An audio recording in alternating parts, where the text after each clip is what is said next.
History remembers the villains who were defeated, the ones who stood trial, the ones whose crimes were exposed to the world. But some crimes were never punished. Some truths were buried deliberately, and some of the worst atrocities in human history were erased, not because they were unknown, but because they were inconvenient.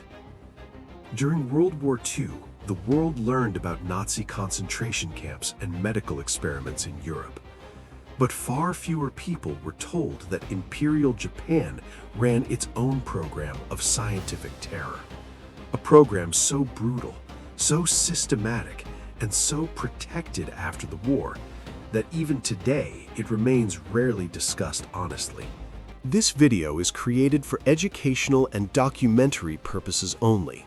It does not promote or glorify any individual or ideology. This is the story of Unit 731, Japan's secret biological warfare unit, where doctors became executioners, science became torture, and thousands of innocent lives were reduced to data.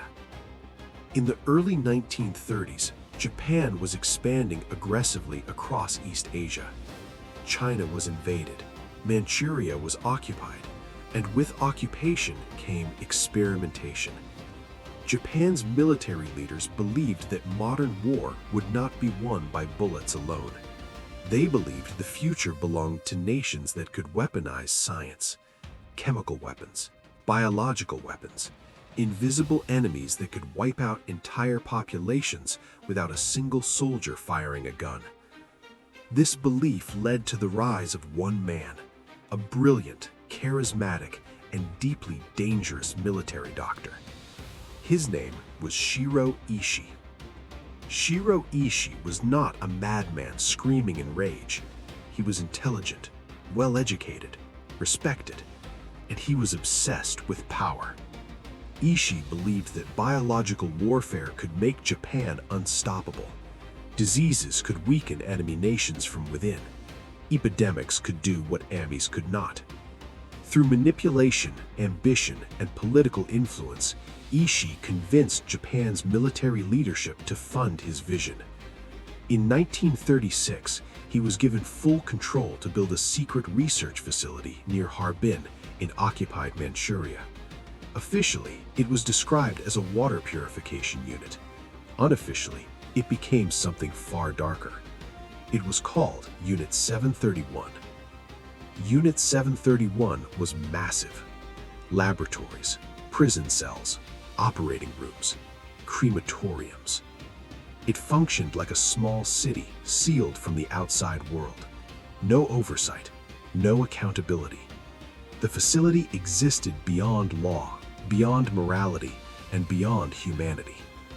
Everything that happened inside its walls was classified, and everyone who entered, except the staff, never left alive.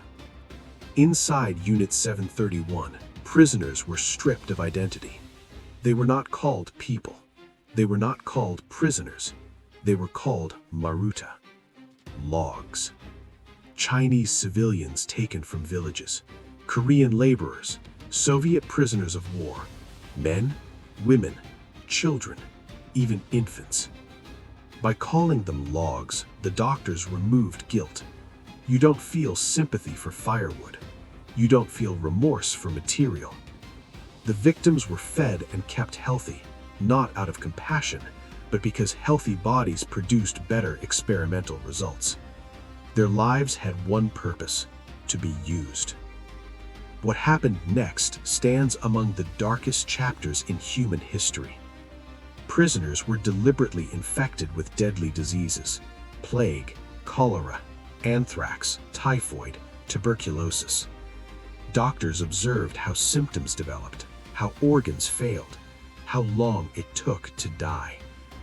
Many victims were vivisected alive, cut open without anesthesia, not because anesthesia was unavailable, but because pain could alter results.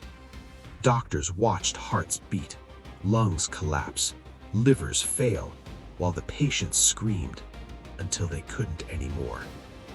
Limbs were frozen solid and shattered to study frostbite. People were starved to observe organ failure, shot to test bullet wounds, burned to study heat damage, exposed to poison gas to record reaction times. Pregnant women were infected intentionally. Doctors observed miscarriages, stillbirths, the death of unborn children inside the womb. No experiment was designed to save a life.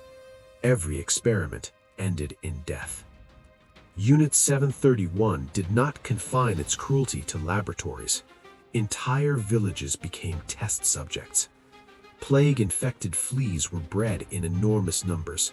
They were dropped from aircraft over Chinese towns. Food supplies were poisoned. Water wells were contaminated. Epidemics erupted overnight.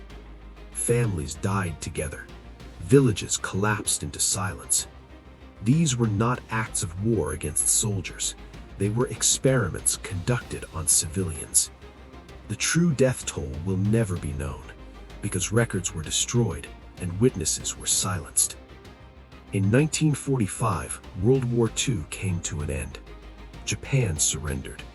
As Soviet forces advanced towards Manchuria, Unit 731 erased itself. Prisoners were executed, documents were burned, buildings were demolished. The facility vanished, but the men responsible did not. What followed was one of the greatest betrayals of justice in modern history. Instead of war crimes trials, a secret deal was made. The United States offered immunity to Unit 731 scientists, including Shiro Ishii, in exchange for their biological warfare data. No trials, no prison sentences, no accountability. While Nazi doctors were prosecuted and executed, Unit 731's leaders returned to civilian life.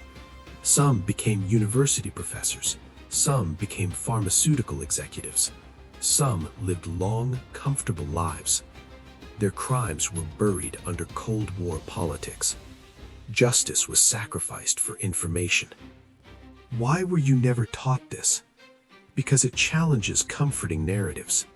It exposes that justice does not always follow victory, that science can serve evil, and that powerful nations sometimes protect monsters if it benefits them. In Japan, the topic remains deeply controversial. In the West, it was quietly ignored.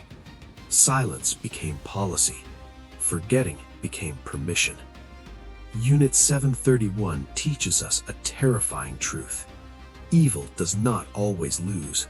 Sometimes it is protected. Sometimes it is promoted. And sometimes it is erased. Remembering Unit 731 is not about revenge. It is about truth. Because when history is buried, it waits to happen again.